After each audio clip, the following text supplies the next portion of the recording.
Hello everybody, welcome to the Abbots Address. Today is Tuesday, December 5th, 2015.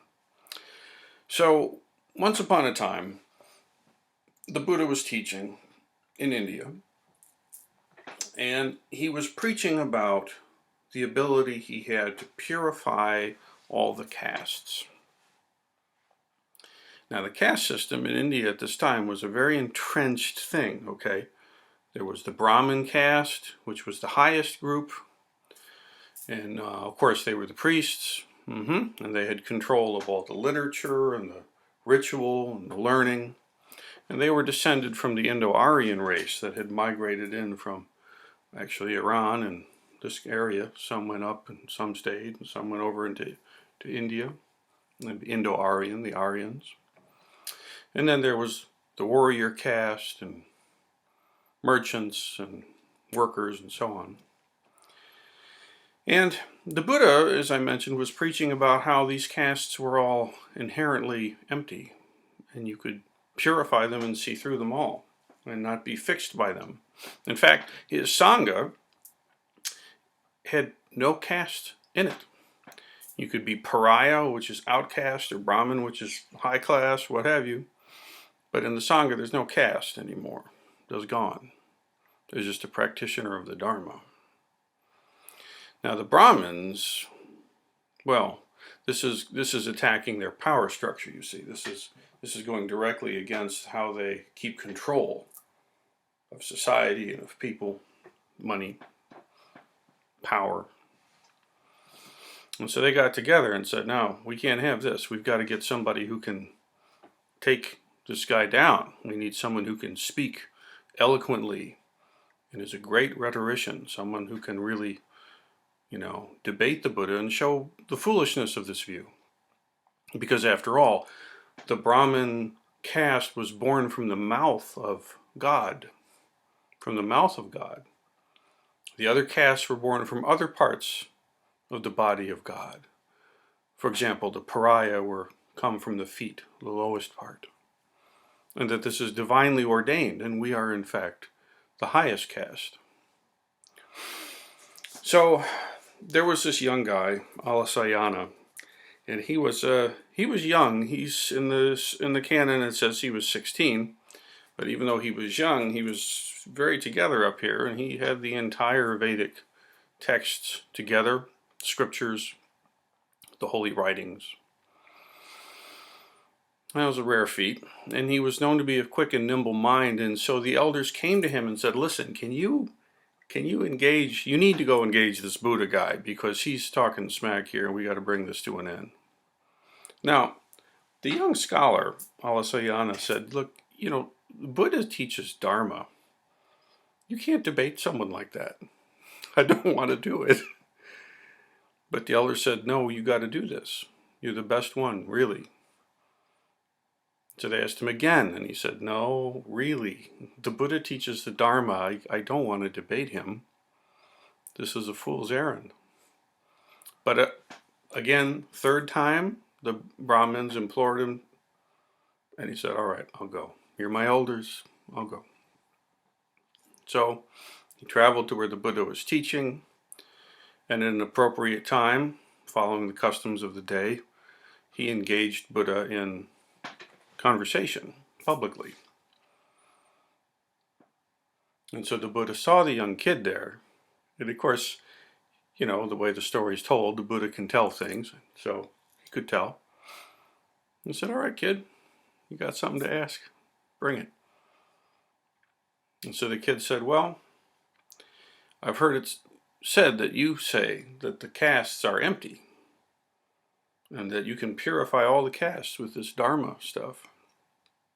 But the Brahmins say that we are born from the mouth of God, and the other castes are born from other parts, and that this is divinely ordained, and this is the way the creation is supposed to be.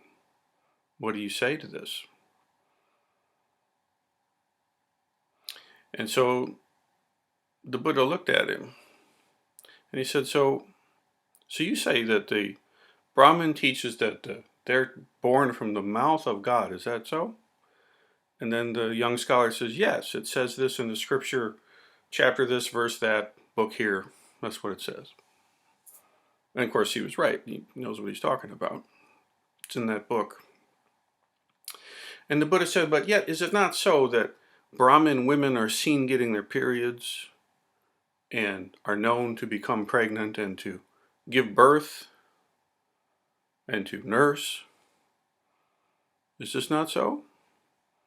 And then the young scholar said, well, yes, of course that's so. And then the Buddha said, well, is it not true that the pariah, the lowest caste, or the warrior caste, or the merchant caste, all these different women, do they not too give birth to their children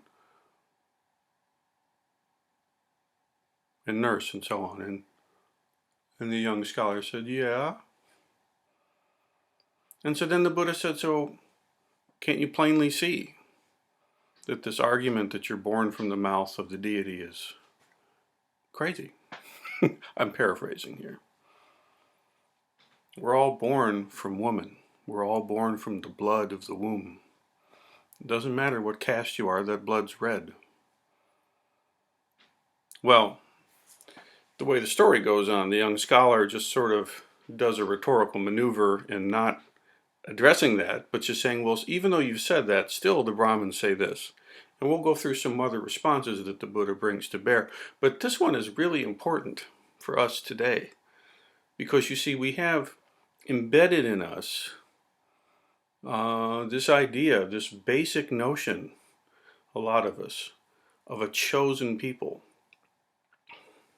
that are chosen by a creator God, a God that is separate from creation. And I don't talk about this stuff very much. It's kind of, kind of touchy stuff to talk about.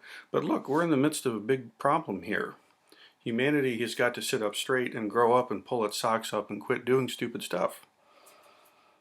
And I'm more and more clear as time goes on that part of what's driving all of this, it's not the only thing that's driving this, but part of what's driving this is this operating system that we've inherited that says some of us are born from this place and some of us are born from this place and some of us are born from lesser places than that. Well, we've got to let that stuff go. We really have to. And it can be scary. If you've spent your whole life in a frame of mind that is wrapped around an apocalypse and an end of time wherein the wheat will be separated from the chaff and there will be eternal reward or punishment, and that there's the inside and the outside and there's an enemy out there tricking you, you're designed to other people. You're designed, it's that demands that we see people as separate. And inevitably we've got to have a scapegoat somewhere. And so we tend to think this is some new thing, or maybe we don't, I don't know, but it's clearly not. Here we have thousands of years ago in a completely different culture that's not Abrahamic. And we still have this ridiculous thing about what color is your skin bag driving thing. This is crazy. This is foolish. We all bleed red. And the truth of you, and the truth of me, and the truth of all of us is no different. So I invite you to see whoever it is that might be showing up as an enemy in your world, or an adversary, or someone who's showing up in a way that's presenting difficulty. And just realize that the blood in their veins and the blood in your veins is the same color. And don't be fooled by all this external stuff. And just see for yourself deeply, your blood is red. And the blood inside this person is red. And we're all born from woman. And this mothering is the constant common, one of the common things we have together. We all bleed red.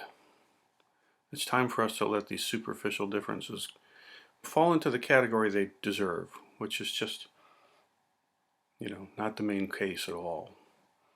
The truth of myself, the truth of yourself is not two. So please practice this. And please don't be scared to let go of these narratives that don't serve you anymore. Now, there are people in each of these theistic traditions that evolve past the kind of worldview that I'm describing. I know that. But there's too few of them, and there's too much space in between them. As a species, we've all got to get there, and we've got to get there a lot faster than we are.